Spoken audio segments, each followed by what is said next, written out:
us.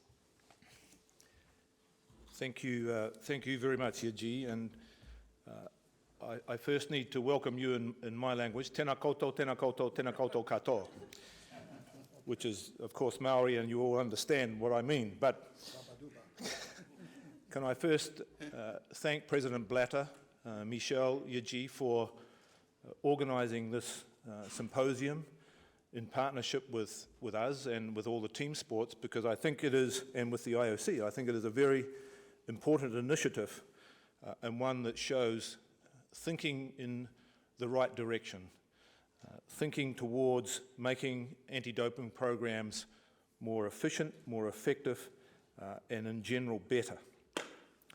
Can I say, Michelle, first of all, I have just been in Palestine, and in Palestine, your president has built bridges.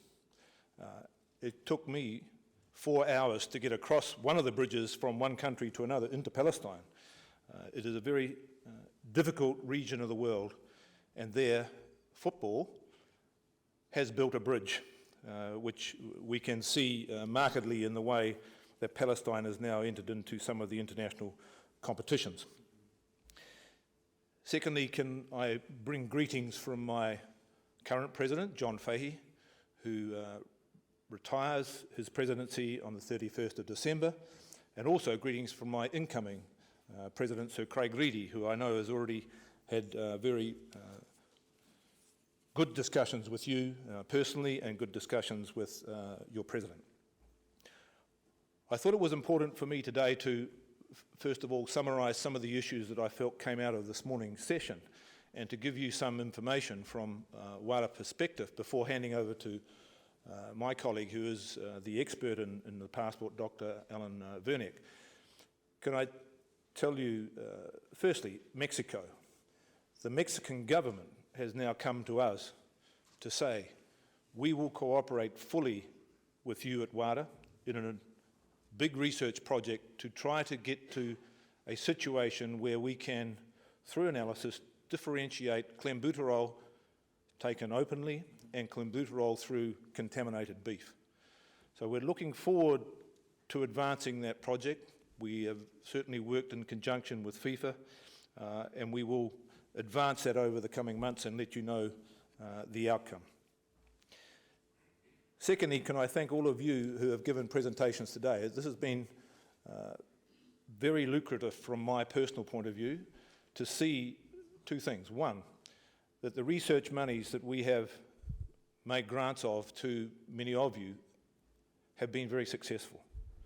And two, that you all eloquently indicate the results of that research in a way that is understandable to lay people and not simply to scientists.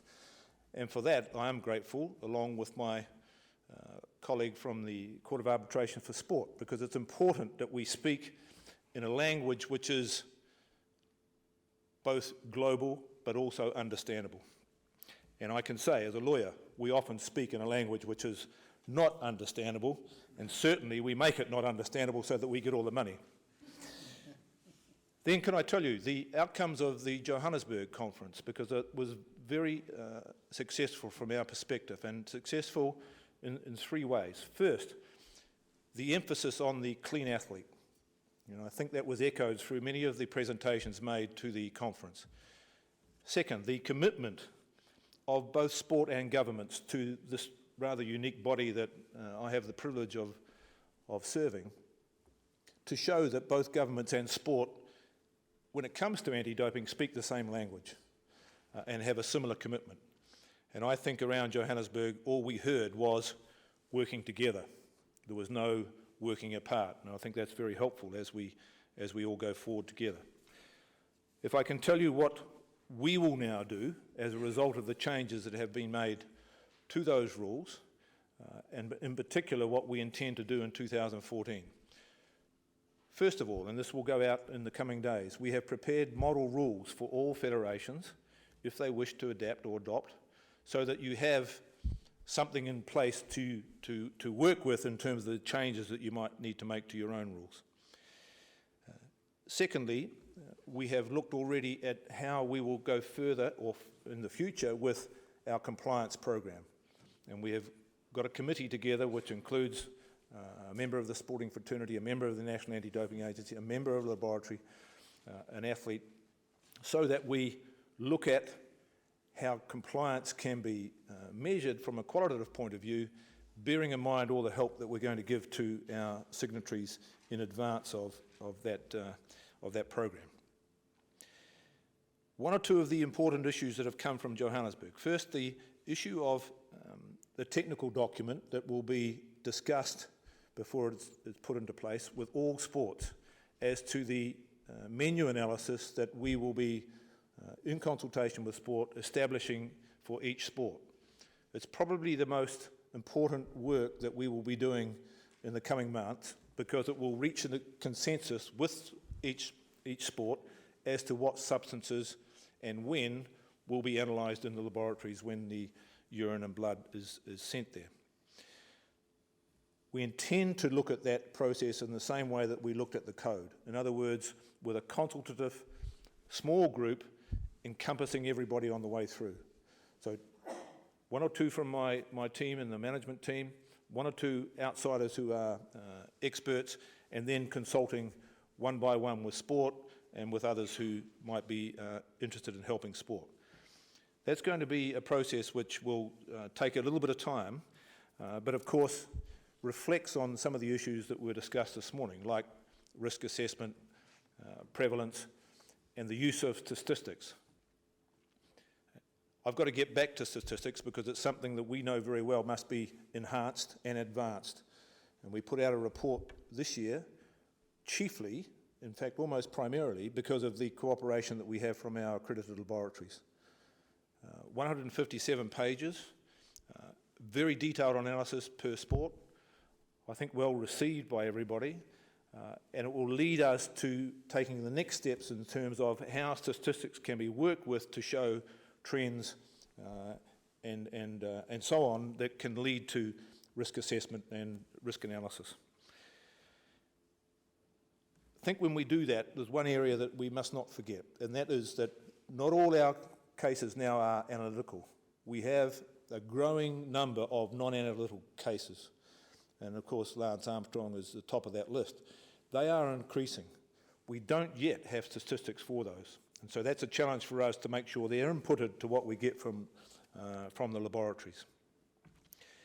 The investigation component of the new code is something that we are very keen to advance as quickly as we can, because it's the gathering of that information, or as Richard said this morning, intelligence, that we can then pass on not just to the laboratories but to those who are conducting the anti-doping programs, who need to work out who and when and how they're going to test their athletes. So that's another progress that we will be working on in the coming weeks. Can I say, Michelle, I personally am very grateful to the accredited laboratories, and I know they must retain their independence, and I know I must not interfere with that independence. But from my point of view, we would not be able to do what we can do without the commitment of the laboratories, not only in the analysis process but also in the research process. And I just take this opportunity to personally thank all of those here from WADS and from the laboratories for their support. Our lab strategy going forward is to ensure that we have more labs in South America. We have two on the list at present, Paraguay and Argentina, and I hope in the coming months we can advance both of those. We have another one in Africa, in Cairo, in Egypt, which is entering into the process. And our strategy will be to build exactly what you exposed, more laboratories in areas which are not currently serviced. It's a pity about Rio, and I accept the issue as one that has not come at a timely time for FIBA. But, as you know, Michelle, consequent upon the revocation of their accreditation, we discovered 3 false positive cases in football. So we just simply could not allow that laboratory to continue in a situation where we were getting those sorts of results. We've been promised by the government they will remedy everything, and they will start to remedy that with the building of a new laboratory which will be in place, we trust, in the early weeks of April in 2014. And so our hope is the accreditation will come back, but it will take months, if not more than a year. And of course the IOC are very interested to ensure that this takes place as soon as possible. If I can just briefly sidetrack myself, one of the issues with testing programs is, are we testing the right athletes? I've learned of recent times of one country where there have been 18 deaths of young athletes through taking what you have to describe as Hans mentioned this morning, intentionally contaminated supplements. Not only contaminated, but made in an unregulated fashion such that the kids that are taking them are not anywhere aware of what's in them, and it's led to this situation in one country.